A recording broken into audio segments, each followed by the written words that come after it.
future, no past, only present, make them last. No future, no past, only present, make them last, make them last.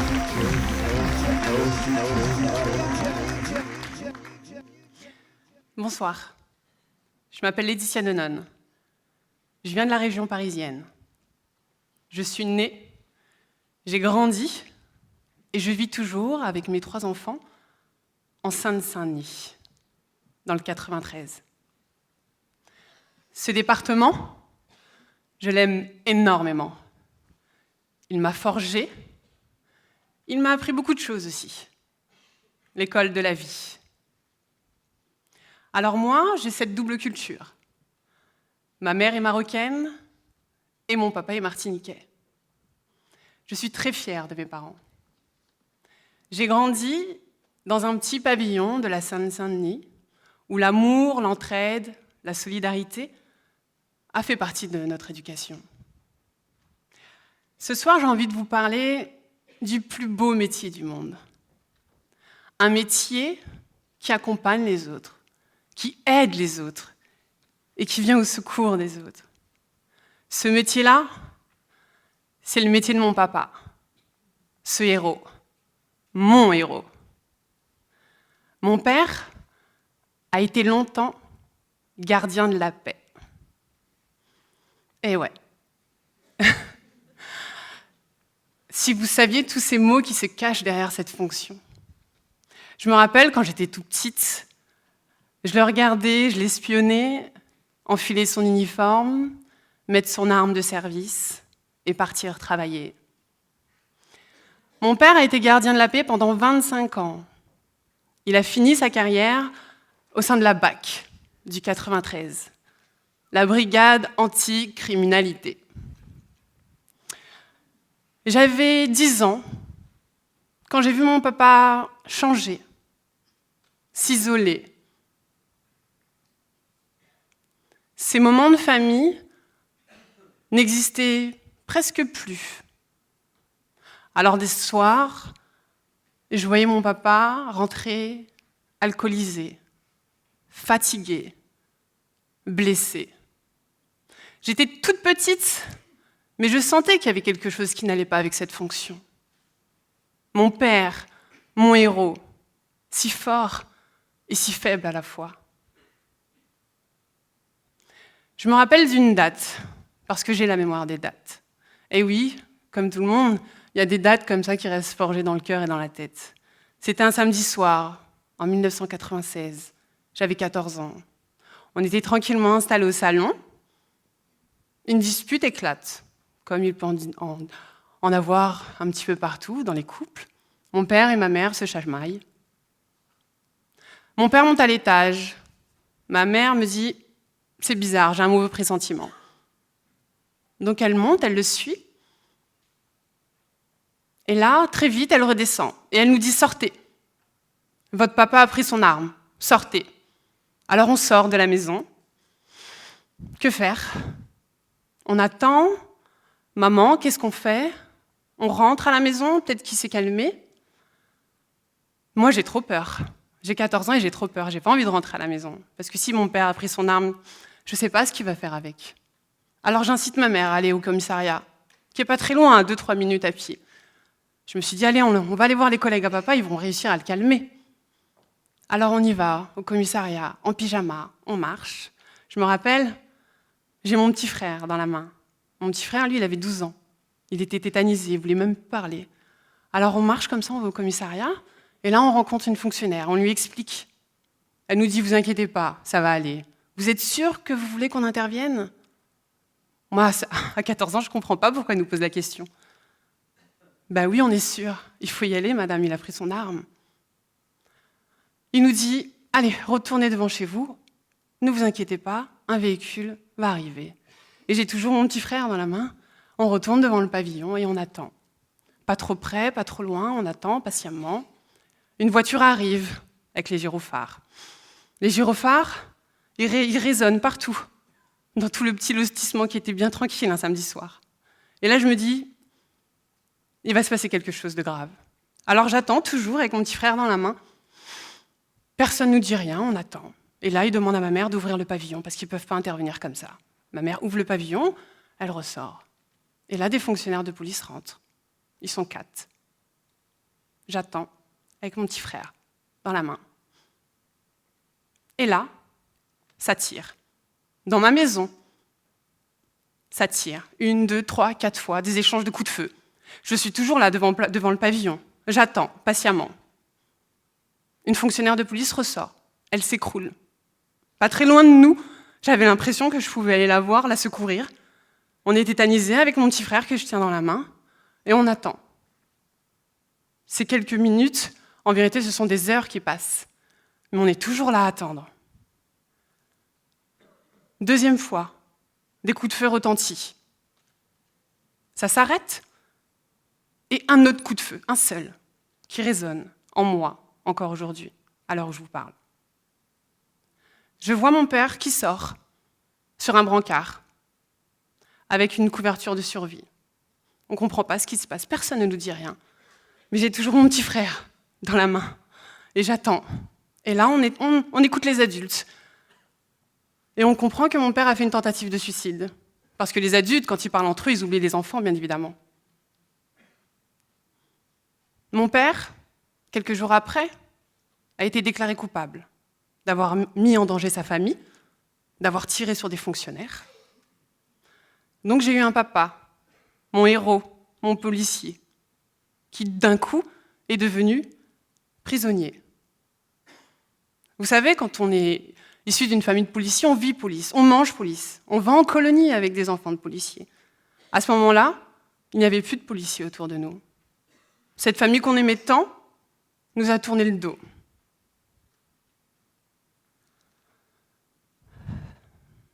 Mon père n'a jamais voulu qu'on aille le voir au milieu carcéral. Il disait que ce n'était pas un endroit pour nous. Alors j'ai grandi à 14 ans, avec ce traumatisme. On n'a jamais été suivi par un éducateur ni par un psychologue. Aucun accompagnement d'adulte.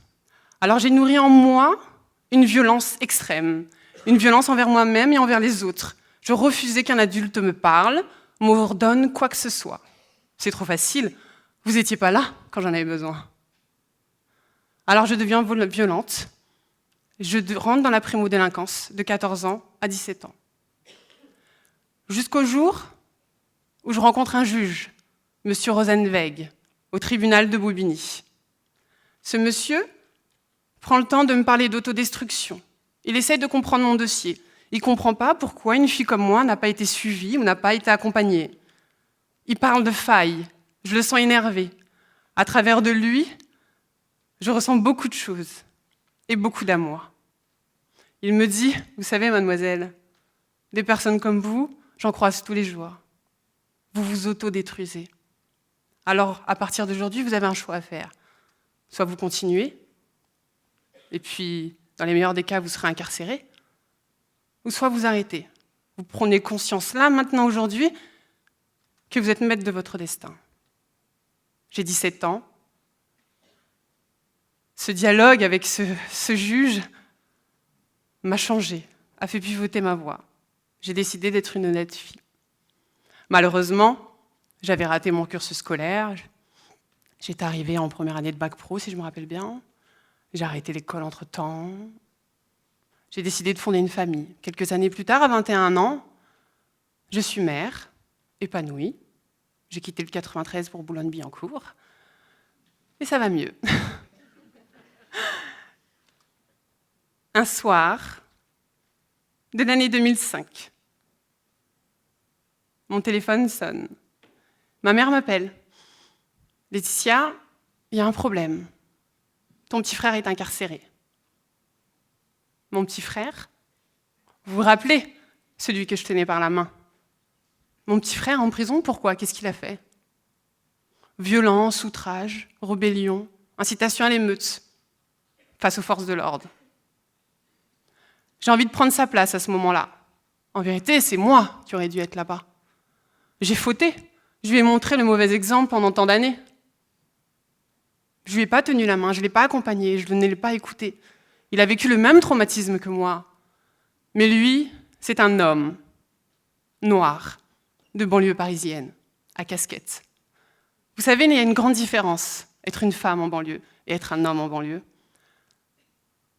Cette pression sociale que vivent les jeunes de quartier, il faut y vivre, il faut y croire. Alors mon frère a été incarcéré pendant 6 mois, à la prison de Fleury-Mérangis. Je suis allée le voir en parloir, j'ai essayé de lui montrer que j'étais là, que je pouvais le soutenir, et il est sorti 6 mois après. On continue notre vie. Et en 2008, un autre coup de téléphone. Laetitia, ton frère est à nouveau incarcéré. Le même, toujours celui que je tenais par la main, mon petit bout de frère, incarcéré. Un garçon si gentil, avec le cœur sur la main. Mais ça, les juges, ils ne le voient pas comme ça. Ils le voient toujours comme un grand noir de quartier, qui ne parle pas, qui ne s'exprime pas. Parce que lui aussi, il a vécu le même traumatisme que moi, mais il n'arrive pas à mettre des mots sur ces mots. Et de toute façon, il n'y a personne pour l'écouter. Alors mon frère est à nouveau incarcéré, une deuxième fois en 2008. Et là, je prends le temps de réfléchir, de comprendre. Quels sont les processus de réinsertion pour un jeune prisonnier en France? Un prisonnier d'hier ne serait pas un citoyen de demain? Alors on met des œillères. On ne parle pas du milieu carcéral, on n'a pas envie. Ce sont des délinquants de toute façon, s'ils y sont. C'est parce qu'ils ont commis un délit. C'est leur place. Mais un jour, ils feront place sur la société, à côté de vous. Ce seront peut-être vos voisins. Alors je m'intéresse. Je rencontre M. Jacques Lesage de La Haye, un spécialiste de l'incarcération française. Il m'apprend plein de choses, depuis mai 68 à maintenant. Savez-vous que dans le milieu carcéral, il y a 3 fois plus de suicides qu'en milieu ouvert? Que la surpopulation excède. On a 139% aujourd'hui. Dernièrement, il y a un jeune Émeric, en mars, 25 ans, qui s'est donné la mort alors qu'il devait sortir quelques jours après. Il avait été incarcéré parce qu'il n'avait pas payé ses amendes. Eh ouais. Alors je me suis longuement entretenue avec des sociologues pour comprendre. J'ai rencontré des familles de victimes, des familles de détenus. Et je me suis dit, mon frère est rentré dans un cercle vicieux. Et ce cercle vicieux, je n'ai pas envie que d'autres y passent. Alors j'ai créé ma structure associative, Zonzon 93. Et ouais, le nom, tout de suite, ça met ça met tout le monde d'accord. Chez nous, en banlieue, on aime bien quand on fait de la culture, du loisir. La fête au couscous, ou le colombo.